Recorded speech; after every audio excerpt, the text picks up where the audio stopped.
you will see that there is a real integer overflow in there, exploitable one, which is a nice thing. Okay, let's return to the statistic page. Okay, this many functions were generated. The important thing is that very little additional information has to be provided. I did not have to specify the calling convention of each of the function in the code, but only 3 of them.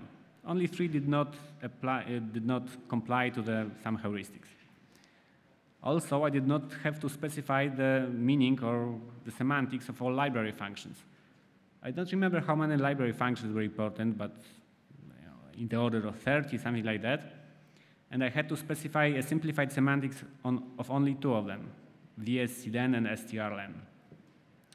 And it was important because it was necessary to suppress some false positives. Because you can assume usually that the value returned from strlen and vsclen cannot be arbitrarily large, right? Because you have to transfer the string over the network or anyhow, and cannot occupy more than 4 gigabytes, right? So the value is pretty limited. And as far as I remember, for instance, RPC specifications, the DCE RPC specification limits some size of the strings, right?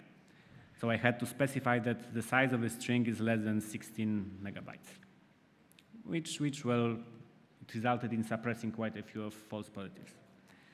And the full run of the checker takes about 6 minutes, and totally, 7 failed assertions alert are raised, right? So in 7 points, there are something suspicious.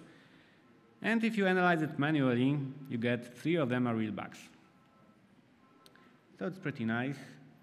I haven't mentioned that, but of course, I ran these tests on the version of the binary from, September. So this is a vulnerable one, the one which was fixed by a recent Microsoft bulletin. So of course, this is not a new bug, but it was just a nice test to run it against a binary with known vulnerabilities. Okay, and finally, a few words about status and to-do. The code is highly preliminary. It's put together by strings. A lot of work should be done to make it more useful and reliable. It should be made more configurable. Well, it should work better on pointers converted from integers. Because if you decompile the assembly, you often get such statements that some pointer is assigned an integer.